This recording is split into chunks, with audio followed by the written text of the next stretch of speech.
A gay bank worker who married a woman from India to hide his sexuality has been jailed for life after strangling her and burning her body in an incinerator in his back garden. Jasvir Ginday from Walsall killed Varkha Rani just months into their marriage. His victim's family say all they've done since is cry. Callum Watkinson reports.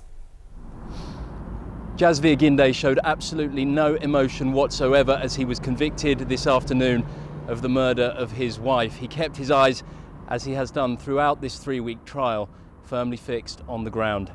In the public gallery, members of Varkha Rani's family smiled and congratulated each other. They have now sat through nearly 3 weeks of harrowing testimony about what was done to her thousands of miles from home by a man they trusted to protect her. 6 months after joining hands with Varkha Rani for a first dance at their wedding in India, Jasvir Ginday used those hands to strangle his new bride. For the gay bank worker from Walsall, this was a marriage of concealment, not companionship. He killed Varkha once she'd played her part and burned her body like garden waste.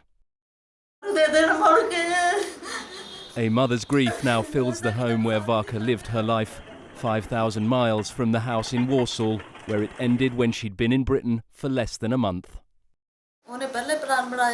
He'd already made his plan to marry a girl from India and kill her. He could have left her here after the wedding. She could have stayed with us. She was the most precious of my daughters. She was my favourite.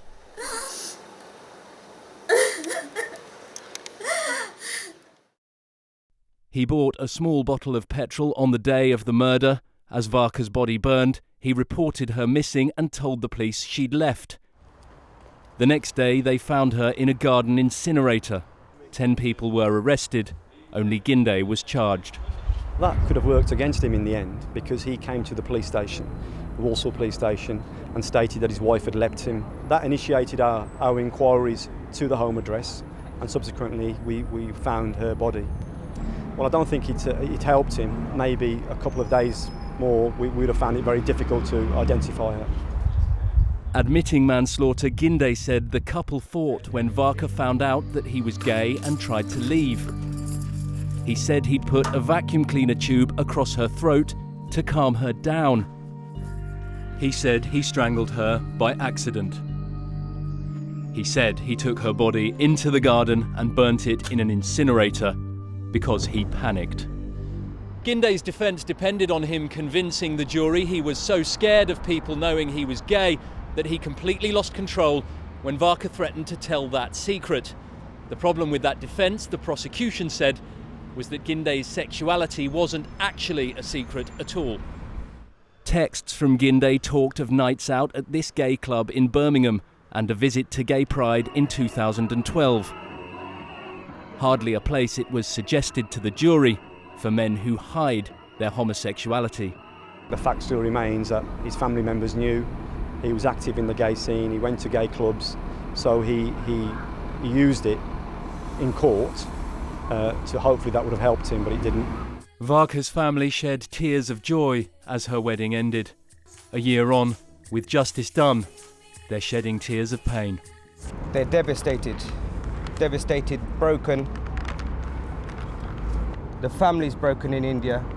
That's all we've been doing day in, day out is cry, cry, cry. She had 4 degrees. She had a good life here. She was a very dutiful daughter. He killed her in such a heartless way. He should be locked up for a long time. Ginday had planned to leave Varkha in Walsall and take a job in London, a double life secured.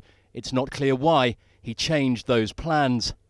The prosecution said he killed because once Varkha arrived, reality was staring him in the face. Her family think marriage then murder was his intention from the start.